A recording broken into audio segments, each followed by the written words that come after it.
नमस्कार दोस्तों, स्वागत है आपका मेरे चैनल राधा की आवाज़ में। चैनल पे नए हैं तो लाइक सब्सक्राइब ज़रूर करें।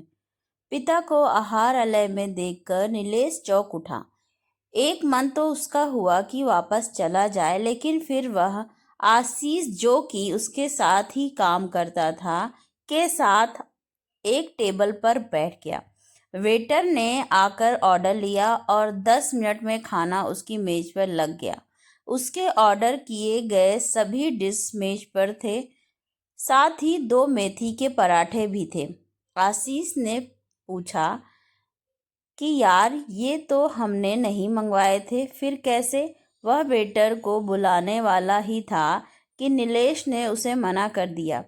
एक बार फिर उसने कैशियर की कुर्सी पर बैठे अपने पिता को देखा और मुस्कुराकर खाना खाने लगा।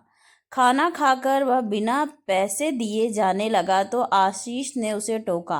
हंसते हुए नीलेश बोला, मेरे परिचित का रेस्टोरेंट है तो पैसे देने की जरूरत नहीं। तभी वेटर ने आकर उसे बिल थमा दिया।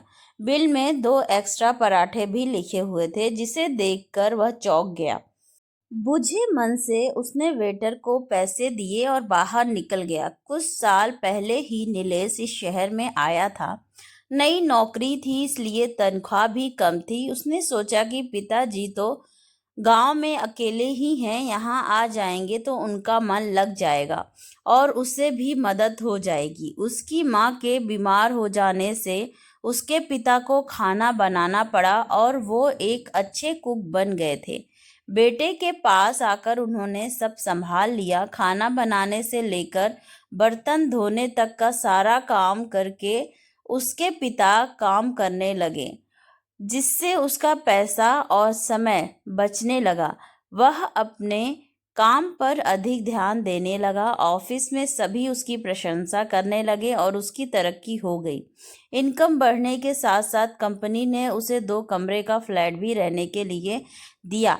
ऑफिस के ही एक सहकर्मी की बहन से उसने विवाह कर लिया। बहू आने के बाद भी उसके पिता सब्जी खरीदना, का अपने कपड़े स्वयं धोना जैसे कुछ काम करते रहे। बेटे के मना करने पर कहते, हाथ पैर तो बीमार हो जाते हैं, इन्हें गांव भेज देते हैं तो ठीक रहता है। कान का कच्चे नीलेश ने पत्नी की बात सुनी, लेकिन अपने पिता से उनकी तकलीफ जानने की जरूरत नहीं समझी।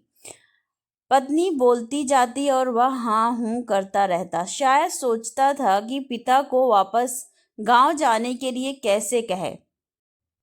जिस पिता ने इतने कष्ट से बेटे को पाला हो, उसके सुख में खुश और दुख में दुखी हुआ हो, उस बेटे का रूखा व्यवहार किसी भी पिता को बुरा लगेगा। उसके पिता सब समझ रहे थे। बेटे का उनसे हिचकिचाना उनसे छिपा न रहा। एक ही कमरे में कटे कटे से रहना अब उन्हें अखरने लगा। एक दिन बेटा ऑफिस और बहू मार्केट गई हुई थी, तो वह बेटे के नाम पर एक चिट्ठी छोड़कर घर से चले गए। नीलेश की पत्नी तो खुश कि चलो बला टली, और नीलेश को भी पिता से कुछ कहना नहीं पड़ा।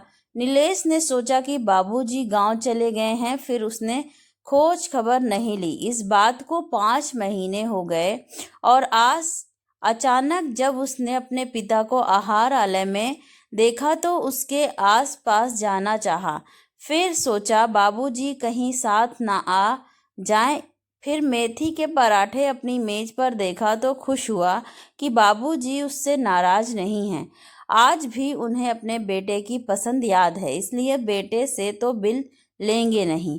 लेकिन वेटर ने उसे बिल दिया और पराठे के पैसे भी लिखे। देखा तो वह समझ गया कि बाबूजी अब पहले जैसे नहीं रहे। दरअसल नीलेश के पिता स्वाभिमानी थे।